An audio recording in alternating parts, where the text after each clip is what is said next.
Hi, everybody, and welcome back to Sorry I Missed This, the show where we talk about all things ADHD and its impact on intimacy, relationships, and communication. And oh boy, are we talking about intimacy and communication today with our guest, Dr. Lyne Piché. Dr. Lyne Piché is a psychologist and sex therapist working in Canada who is the author of ADHD and Sex, a workbook for exploring sexuality. And it is one of the best pieces of writing that exists on the topic. And in particular, one of the reasons why I really wanted to have Dr. Lyne on the show today is because in that workbook, she specifically has a chapter about sensory issues. Now, I don't know about you, dear listener, but when I was sort of coming into my own sexually and discovering my likes and dislikes, I realized that I had some dislikes that weren't maybe things that I had heard about. Like, for example, I'm not a big fan of kissing. And in a culture where kissing is considered one of the most romantic things that you can possibly do, it was difficult for me to realize that my relationship to sex and intimacy was also directly related to sensory issues. And so Dr. Lyne and I are going to have an amazing conversation about all this and more. So I'm really excited to welcome you to this episode. And without further ado, let's start the show.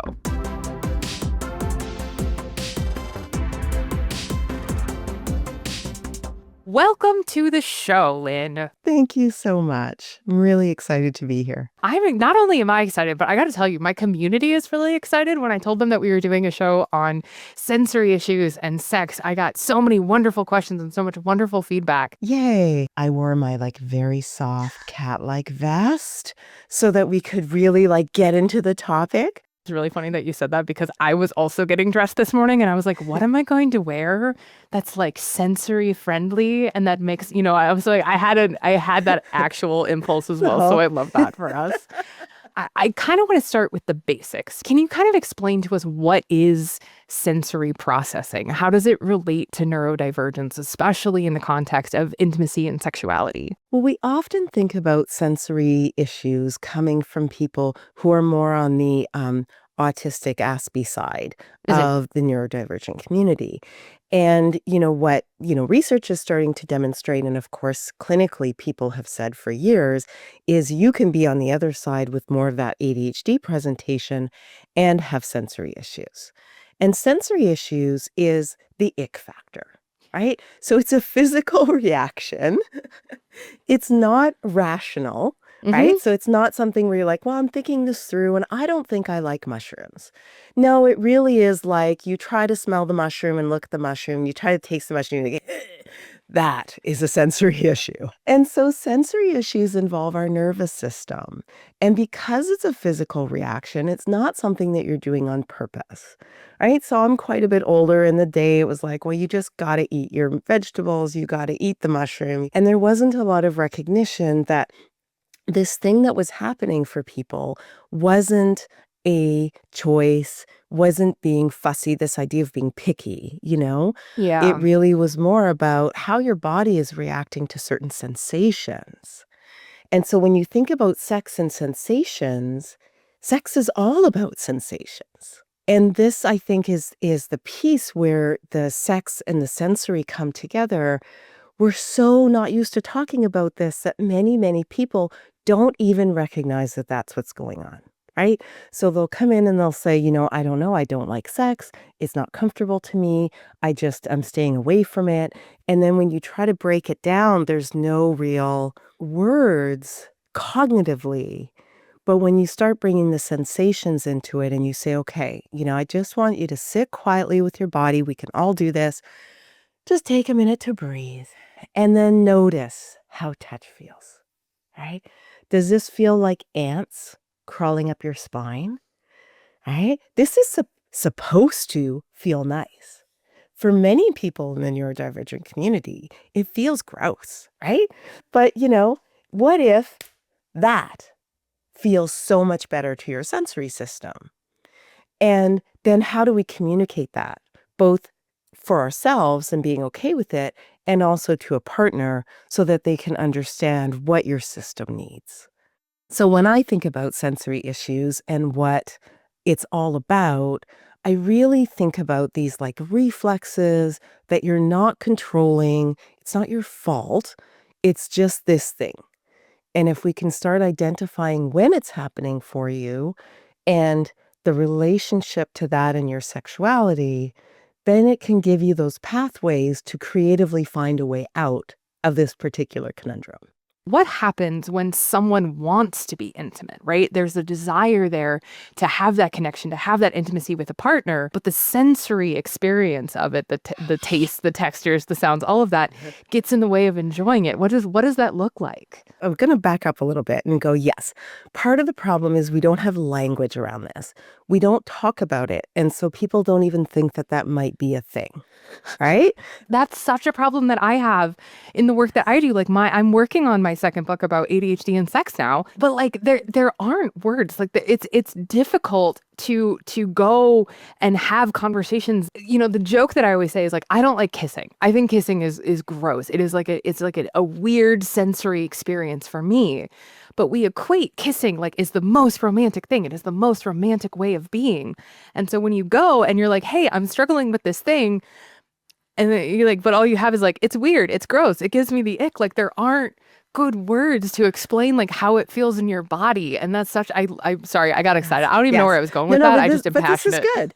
Okay, so I have a question for you. When you are kissing, is there a timing factor? So for example, if somebody does something else to you sexually that you really like, right? And now you're super duper duper aroused. If you go back to kissing, at that point in the proceedings, is it a little easier for you? Yes. My Bingo. answer is yes. Yeah, Okay. exactly. So and this is just my clinical opinion. This is, right? Like we don't have research about this, people. It's just what I'm thinking. But what I've noticed is when sexual intensity and arousal goes up, some of these sensory issues that are more problematic initially can become less. Sometimes it's not the case at all, but you can play around with that. And so once you have the words to know, okay, kissing is ick, then you can play around with the timing and go, well, if I do it later, is it okay? And maybe then for partners, they're like, sure, we don't have to start there. And so these compromises and these workarounds are such a big piece of this. I think sitting with your body and your nervous system and thinking about how things feel and knowing that sex and sensory go together, I think will start helping people create the words that will then allow for that movement, right? One of the things that I love about the neurodivergent community is once you identify the problem, we are all so creative. Finding solutions is not typically the hard part. Sex is infinitely customizable, right? Intimacy Yes. is infinitely customizable. And so I think like that's such a key component and part of it for me and the work that I do is that idea of giving people permission, right? It's okay if you need to sit down and work through that. Dear listener, this might be a really good time to refer you to our sensory systems and communication episode, where we break down a lot of the sensory systems and how to open up conversations about that. So if you're a little bit unsure about how to start that process, go check out that episode. I did want to specify that if you've labeled something as sensory and you've communicated about it with a partner, you can simply drop it. There is no requirement that you have to work through it or find a way or that's okay. If you don't like mushrooms, you don't like mushrooms, and it's okay to go through your life and not eat mushrooms. And this really, I think, is a big piece, Kate, of what you're talking about around how do we just be okay with these parts of our sexuality. Mm-hmm. The reason that for me this business about intensity and timing matters is it just gives you a little bit more flexibility of what you might want to do with the problem, but it doesn't require you to do that. And this, I think, is that joy of creating that customizable sexual playbook. I feel like I say this every single episode, but every single episode I'm surprised because the through line of this podcast is really just about being aware of your needs, being aware of your own wants, but then being able to say, this is what I need. Like it's such a beautiful moment of self-advocacy and claiming your pleasure. And I just think that's such a powerful thing. How can we tell the difference between sensory overload during intimacy and just not being in the mood? Like what are some signs to look for in either direction of that spectrum? One really is about overwhelm. right? And the other one is about not transitioning into sex. And so I talk a lot about the transitions in and out of sex because those typically are difficult for ADHDers. This idea of, right now I'm hyper focused on something else versus, yes, I can be in that zone. However, my body is going, eek, right? Just that little cat, eek. That for me is that overwhelm. It's that sensory, okay, I've got too much going on right now. The other thing I have developed is the sexy communication scale. And I always laugh because I initially called it the sexy communication scale because I think that that works. So in my head, it's like the sexy communication scale. And so it shall be. But and so it shall be. But it's a numbered scale to help you sort some of that question out, right? So are you a 0 where you're like, there's absolutely no way I would be interested in sex right now? Are you a 5 where it's like, meh, kind of, maybe, kind of, sort of? Or are you feeling like a 10, you're really aroused, you know it, you feel it? For many people, and Emily Nagoski has been wonderful for this, it's responsivity. And so you Yep. might not know where you are on the scale until you get started. Once you get started, and if your body is going, eh, there's no input right now. That's one way of doing it. The other thing I think, is playing with the sensory.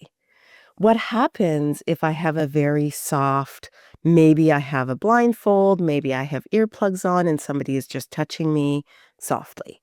And is my body reacting well to that? If I add a sensory experience, like I take the blindfold off, does that feel like too much? But if I have the blindfold on or the little eye mask, am I feeling okay in my body? So you can play around with the different sensory systems and you can limit one or Yeah. two of the sensory things and then see how you feel about it. That would give you a good sense of whether it's overwhelm or if it just is there's too much input right now. But my body is really into this. Yeah. Again, dear listeners, this is so funny. I feel like Charlie in It's Always Sunny, just everything's all connected. But our episode with Betty Martin, where we talk about the wheel of consent and we talk about like the hand exercise and stuff. That's a really great exercise to utilize, especially if you're like, I'm not sure if I like this, I'm not sure if I don't, but really getting into your body and sitting there and saying, do I like this touch? Do I like this other type of touch? And getting curious about those different things and what do you like and what do you not like. Very useful. So you might want to go check that one out too. That sounds great. Trust, of course, is such a big piece of this. Yeah. Exploring some of these elements has to be done with somebody that you really are comfortable with and you can trust. Yeah. And if you don't have that trust, then playing with some of these ideas, it's not going to be necessarily a safe space. So another thing that I think is really interesting, speaking of that, is that a lot of people will try and push through, right? They'll override their sensory discomfort. Betty Martin talks about enduring in the name of being a good partner. So, I mean, I think we know that can backfire, but how can we approach it differently? No. What do we do instead? No. Just lay back and think of England. No. No. I think this is the real joy of connecting sensory issues with sexuality, is that it makes it so perfectly obvious that just enduring is not the way to go when it comes to sexuality. Mm-hmm. I really want to come back to like the green pea on the plate, You just have to eat the pea, sit there until you eat the pea. No. Pow, We're right in not the doing childhood that. trauma. Right? Mine was Right a green there. bean. It wasn't peas, but It's a that was, green pea. Oh, green peas are gross, they're right? disgusting. And so allowing yourself to kind of have that visual and that parallel, I think can get you out of this idea that somehow you're not a good partner if you don't want to eat the green bean. Allowing yourself to say, no, this is sensory. This is not comfortable for me. We're going to label it. We're going to talk about it. If we can work around it, great. If we can't work about it, we drop it. That's it. It's that simple. And giving yourself that permission also allows so many other things to happen in the relationship where you can then start having those conversations of, well, if that doesn't work for you, then, what Where are we at in this relationship? How do we compromise? What does that look like? And we're not talking about adjustments here. We're talking about ick. Mhm. And I think that is such an important difference. I love this idea of being picky, right? Yeah. Being picky means I could eat this, but I would prefer this other thing. That's conversation, communication, we adjust, right? Versus sensory, the ick, that is, this feels just amazing. And my nervous system calms down and I'm good.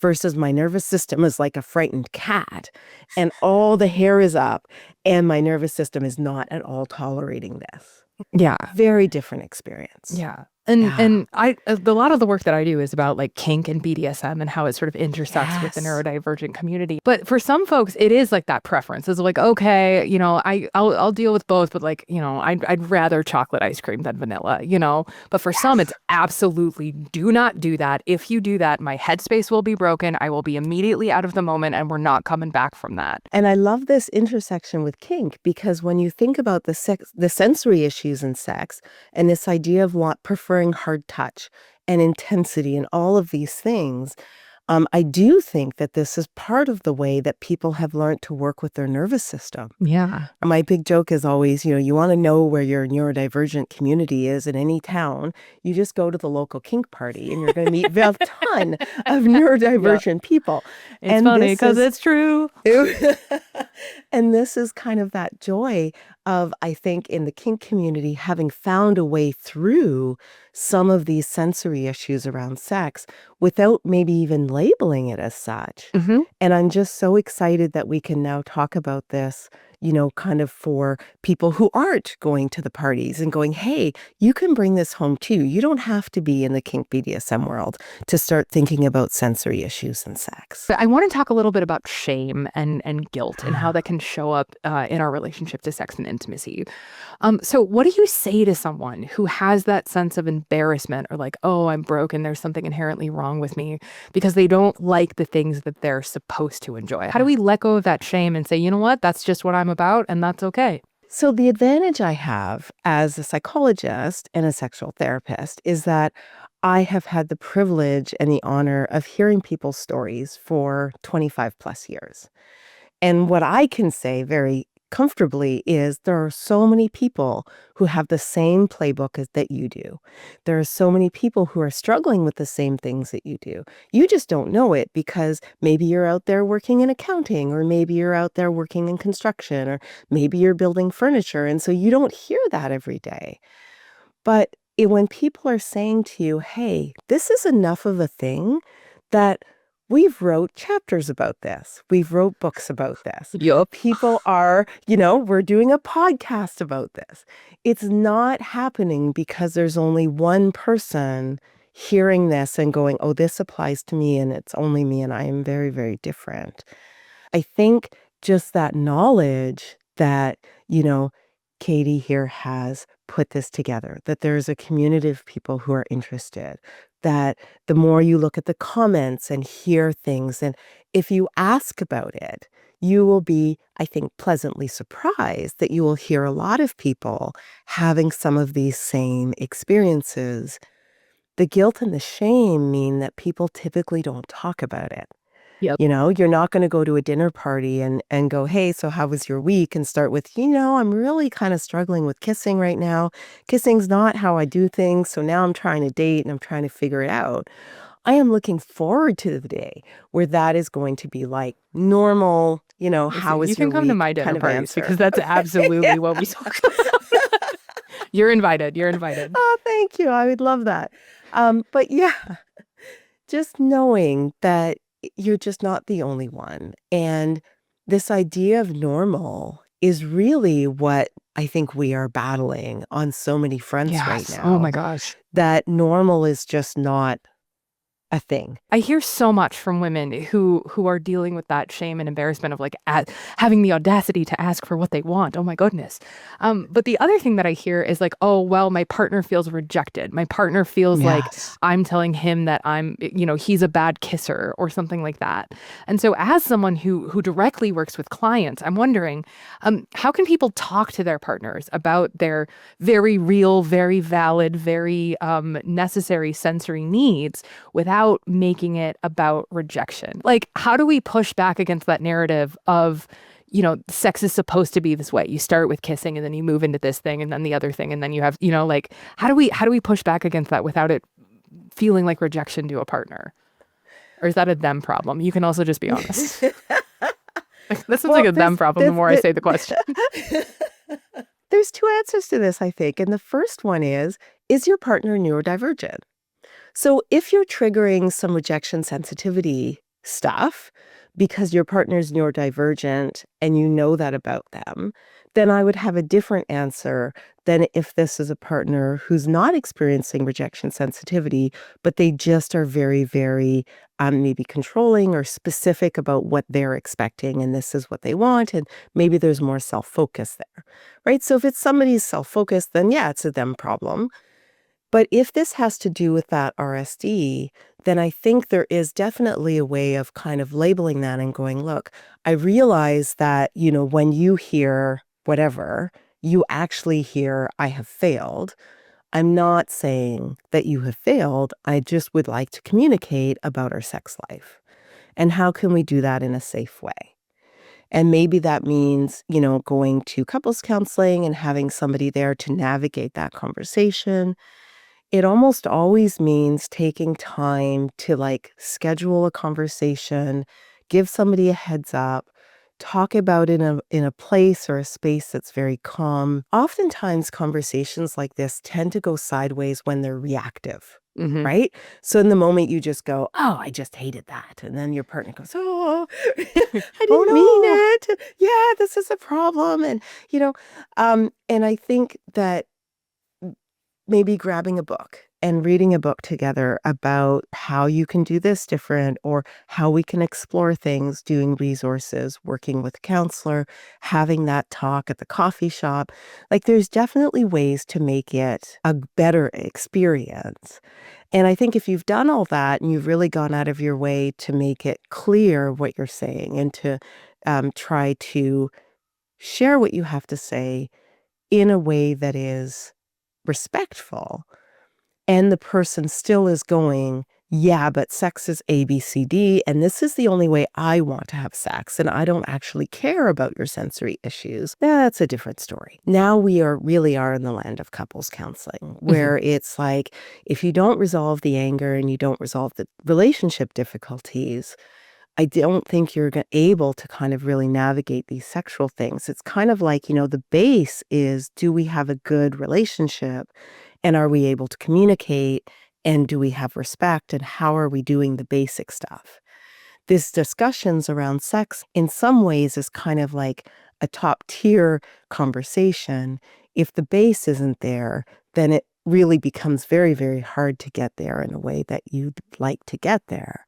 So, are there ways of preparing for intimacy, talking about intimacy, where we can really build a support structure, like a yes space or a sensory checklist, a menu, that kind of stuff? And how do we keep Absolutely. those from feeling clinical and unsexy if we are utilizing them? Like, what do you mean you have a Well, list?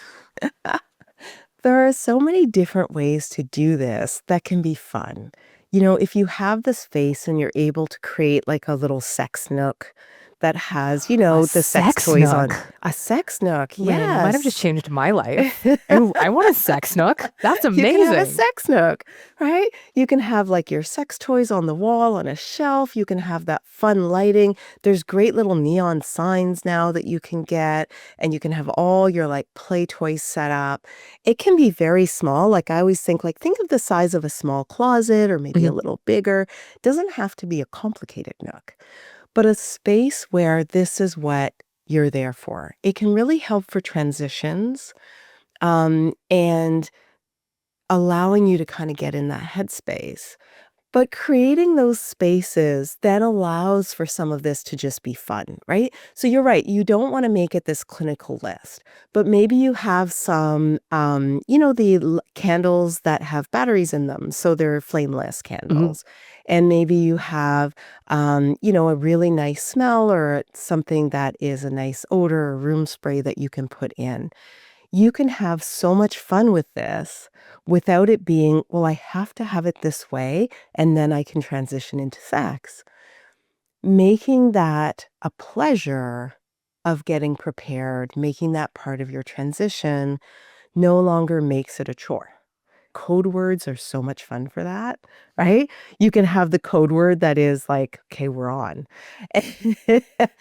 And I think if you're getting your sensory needs respected, then sex also is gonna be less anxiety provoking, you're going to feel more comfortable, and then some of these things are just gonna happen in a bit more of a seamless way. I had so much guilt and so much reservations about talking to my partners, being like, hey, this isn't a thing that I really enjoy.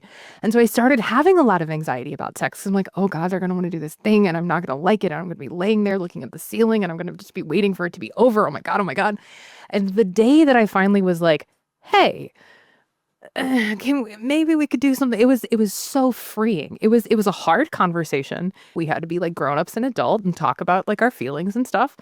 But the sense of freedom and the sense of, okay, I don't have to be worried about this thing and I don't have to be so very concerned that this thing that I don't like is just going to get sprung on me. Like it was a Yes. really powerful, really freeing feeling. I love that you had the courage for that because this is exactly what we're talking about. And when people are making love to you, they are trying to provide pleasure. Mhm. And so if you know that something is not going to give you pleasure, not talking about it almost seems mean to Yeah. me, Yeah, right? you're It's setting like, them up to fail in a yes, way, you know? exactly, And right? but I think one of the things that we tend to forget is that we only know what we know. We only know pleasure as we know it. And so for me, I'm like, I know what I find pleasurable, but if I'm not having those conversations with my partner, if I'm not checking in and saying, "Hey, is this thing that I assume you like actually something that you enjoy and is actually something that's pleasurable?" A lot of times we find out that our partners are just kind of like enduring because they're like, oh, well, I thought you were into it. And it's like, no, no, no, I thought you were into it. And yeah, that's funny to me how often that happens in the people that I hear from is that I thought you liked it. No, I thought you liked it. Well, and if we circle back to partners who are maybe a little bit more resistant to this, it really does come back to this piece of somebody is trying to provide pleasure.